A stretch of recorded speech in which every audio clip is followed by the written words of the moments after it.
Hi, my name is Dante Williams, and thank you for watching The Better You Starts Today.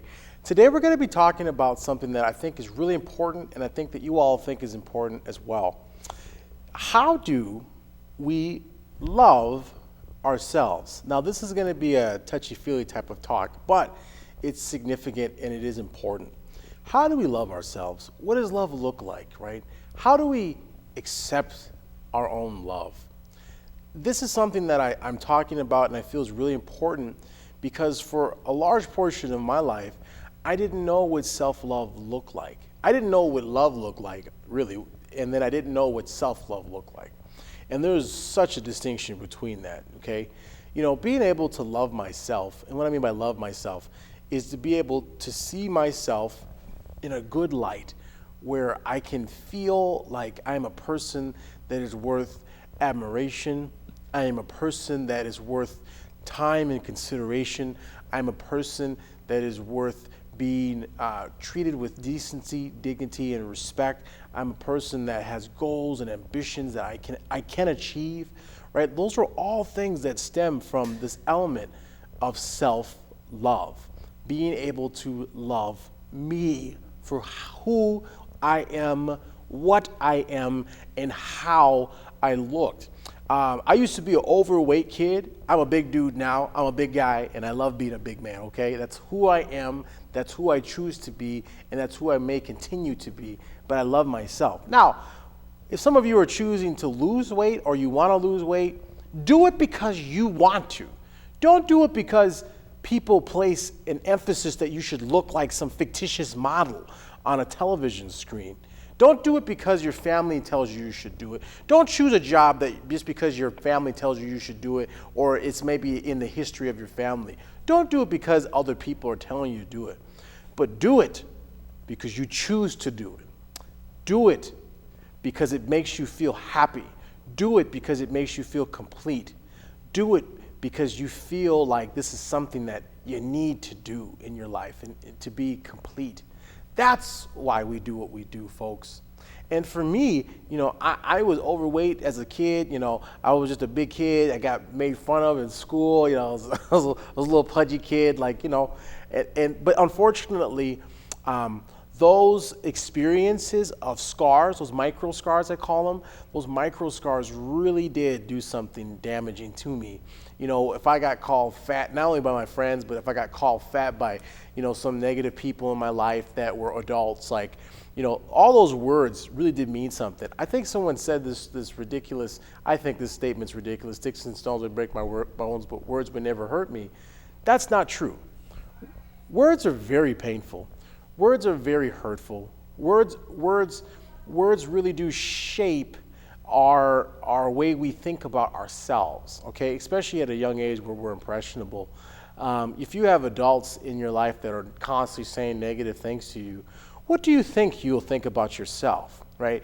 As a child, from an evolutionary perspective or human development perspective, as a child, we look to adults to provide comfort, safety, and warmth, ultimately, right? That's why children love their parents. And then, you know, 10 years later, 12 years later, they become teenagers and they completely disavow them because their needs have shifted.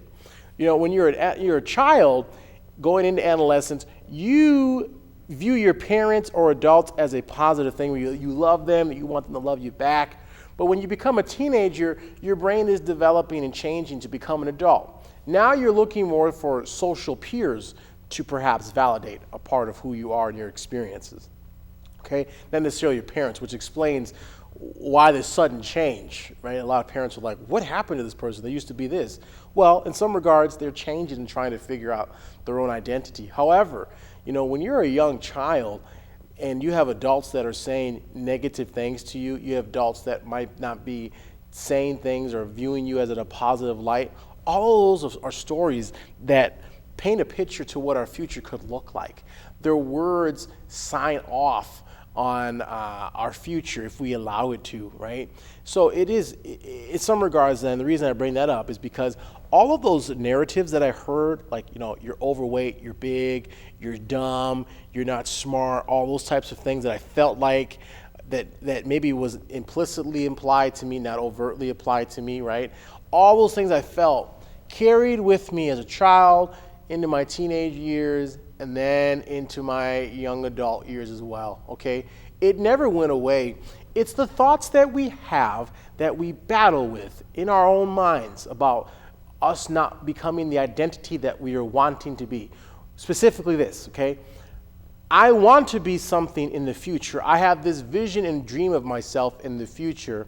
However, because of this narrative, these words, these thoughts, these images, these pictures that I have, I war against myself in my own conscious mind that stopped me from getting to where I would like to be, okay? Very, very explicitly, or very specifically, excuse me, is this. I am a bigger child. I want to look this way, okay? I want to look a particular way for whatever reason. Now, hopefully not wanting to look away because you feel like society wants you to be this way, but you want to look a certain way because you want to look a certain way, right? It's substantially different. But I want to look a certain way. However, there's always these words that we hear in our minds and pictures that we see in our brains, these thoughts that say, I am never going to become what I want to become. The words that were spoken to us in our early childhood years become the chains of condemnation that bring us back. They keep us still, they keep us stagnant, and they keep us stuck. So, fast forward, I'm 30, about to be 30, I'm 30 years of age, sitting here, and if I haven't identified those thoughts and dealt with those thoughts and words, I will never become what I'm desiring to become. Why? Because the way that I am thinking about my world and my expectations is looking this negative way. And it doesn't go away, folks. And that's all coming from this element of self-love. Self-love says that despite what these people said to me, despite what these people have done to me, despite what these people continue to do to me, my own internal worth tells me that I am worth love and admiration. I am worth being respected. I am worth being cared about. It's a wonderful thing, folks, when we can look at ourselves and we can look at the world around us and go, I don't care what you think about me. I mean, literally. I don't care what your judgment and assessment of me is because I am happy being me. The question is, my friends, why aren't other people happy being them? And why aren't they happy for you being you? Why are they not happy for you? Why do they attack those people that are happy with themselves? Why do you see it all the time? You know, you could be overweight but still love yourself. You could be overweight and still want to be overweight, and that's okay, and that's cool, and that's fine. But why is it that society and other people make us feel like we should aspire to be something that we don't ourselves actually want to be? And furthermore, why do we then play this game with them and then actually try to become the thing that they're telling us to be? Versus saying that the external world does not have the ability to validate my internal life. Why is that? It's purposeful, my friends, and unfortunately, people have taken advantage of that. Everyone's always comparing themselves to other people, unfortunately. Everyone's always comparing themselves to the Joneses. You know, the grass is unfortunately not greener on the other side. Your grass is your grass. Your yard is your yard. Your house is your house. You make your grass as green as you can make it, but your grass can never be another person's grass. So, not to be envious of the green grass on your neighbor's yard, but to be appreciative of the grass that can be greener on your side, right? It's being accepting of you and being accepting of you and what your capacity and capability can look like. I am not going to be a professional basketball player, nor do I want to be. I'm not 6'6", and I can't dunk. I'm not able to do that. And that's fine. I don't need to, but why do people feel like they need to do that? Why do people need to feel like they need to? I mean, think about it like this, my friends. How many people do we know in our lives or that we've seen that aspire to be something simply because someone else has made them feel like they need to become that? Why do you feel like you need to play basketball to be successful? Why do you feel like you need to play sports to be successful? Why is that a measure of success? Who told us that narrative? And why did we bite so hard on that narrative where that is success? I was taught, as a young adolescent that, football was it for me, man. Like, you want to be successful, You want to be rich, you want to have money. What do? You play a sport. That's what the narrative was taught to me. Now, I'm not going to blame the folks that gave that narrative. Absolutely not. That was a narrative that was fed to them. You see, it's systemic. Thoughts are, let me put it this way, a majority of our thoughts are not our original thoughts. They're not novel thoughts. They're thoughts that are indoctrinated to us, given to us in some regards without our permission. So I had aspired to become a professional sports player, but did not have the desire to truly be it. I didn't really want to do it, but I felt like I needed to do it, if that makes sense. So I found myself at this weird juxtaposition where I'm like, I don't want to do this, but yet I feel like I need to do this. And fortunately for me, I never pursued that path. I stopped. And then I went on a self-discovery journey to see what is it that exactly that I want to do with my life. What do I love doing? For me, I love helping people. I love being able to have knowledge and skills to help folks become a little bit better, right? Hence, the name of the show. I love helping people become better. I love helping people feel like they can succeed when other people didn't. I love to see, I'm the person that is the potter, and I see a lump of clay, and I get really, really, really excited when I see this lump of clay. I get super just stoked. Everybody else walks by this lump of clay. They're like, I want a ceramic mug. This is a piece of clay. But I look at it as this piece of clay is going to become this immaculate piece of artwork that no one else has seen yet. That's what I enjoy doing. I enjoy taking things and people and shaping them, helping them build confidence and self-worth that they can become what they desire to become, right? That's exciting for me. I love doing that. Now, not to say I couldn't necessarily do that if I was trying to play professional sports, but for me, I would not have been able to do what I'm doing now going that pathway, okay? So I was lucky enough to get out of the norm, to get out of the normal flow of things, where I'm like, success isn't playing sports. Success is objective, success is subjective, it's not objective. Success is subjective, which means what? Success for me is not success for you. Having a BMW and a sports car does not make me successful. It just means I have a BMW and a sports car, and if I can't afford it, it's going to get repossessed because I'm trying to keep up with the Joneses, okay? That's not what success is. Success is subjective. Success is what I want it to be. This is all elements of self-love. I love myself so much, right? I love myself so much, and I love people around me so much that I don't feel like I have to compete with you anymore. I don't feel like I have to fight you anymore. I don't feel like I have to battle against you. I don't feel like I need to strip resources from you.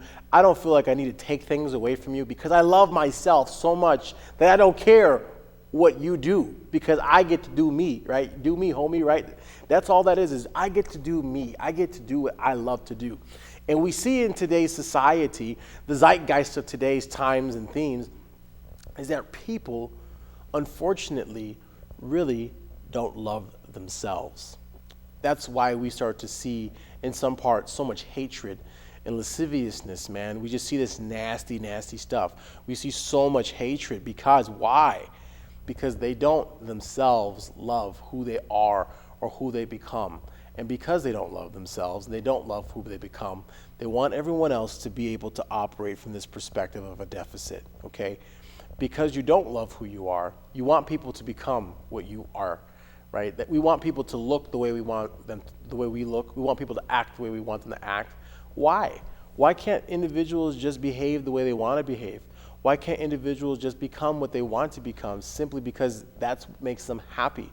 Why am I judging other people so harshly? Why is the answer is because I judge myself so harshly. And maybe you might find yourself in this boat where you judge yourself very harshly. You're very critical and critiquing of yourself. Therefore, you're very critical and critiquing of other people. I think about my son. I absolutely love and adore my son. The only thing that he's not perfect. He's still a young man. Like any child, they need some coaching and love and care. But with me and my son, I want him to become who he wants to become, not who I want him to become. And nor do I place that social pressure on him to like, Aiden, son, you gotta do this, you gotta do this, you gotta do this, you gotta do this. You don't have to do anything. choose. But whatever you choose, go all the way with it. If you want to, you want to build robots, build robots. If you want to do coding, do coding. If you want to be a nurse, be a nurse. You want to be a doctor, be a doctor. You want to be a lawyer, be a lawyer. But do it because you want to do it, because you have passion. Passion for what you do, passion for the work that you're able to do. You want to be a carpenter? Then you be a carpenter and be happy being a carpenter. I'm saying things that we sometimes hear very cliche-ish, but no one really actually implements this fully. There's a select few of society that actually does this, that actually has reached this point where they say the external world is never capable of validating my internal life. And that's where self-love comes from, my friends, where we can look at ourselves and we can go, man, I am a good person. I really like being me. I really like my life. I really like the direction that I'm headed, right? Even if, for instance, you're not quite where you want to get to yet. Maybe you don't have that job you're looking for. Maybe you're still going to school and trying to finish up your degree. Maybe there's many things that you want to do and desire to do. But you must first accept who you currently are. And not only accept who you currently are, but accept who you currently are and view it as good. View it as positive. I use weight a lot because I hear folks constantly saying, I need to go to the gym, I need to go to the gym, I need to go to the gym. You don't need to do anything. You need to be happy with who you are first. Then you can go to the gym. You see? Because if you're going to the gym to make yourself happy, if you're dating somebody to make yourself happy, if you're going into a relationship to become happy, you won't be happy. You see, we look for external things to validate the internal life that we live. But really, the only thing that can make us feel good inside is us and how we view ourselves, right? It's the only thing that can make us feel good. Nothing externally can. No money can make us feel good. We can feel good about having stuff. You see people all the time, they buy stuff over and over and over again. But as soon as they're not able to buy stuff, they become depressed. Life is not fun for them anymore because their validation of existence looked like purchasing expensive items versus they just are happy being themselves and happy being happy, if that makes sense. So folks, that's it. That's the crux of it. Self-love comes from this wonderful internal experience that we have, where the thoughts that we have about ourselves are positive, where they're good, where they're happy, and then we can love other people as well. But first, we must love ourselves, first and foremost, and then we are able to love other people. Thank you so much for taking time to watch this video. I hope you found this information to be helpful. Please feel free to reach out to me at any point in time. I would love to have a conversation and have a talk with you. Thanks.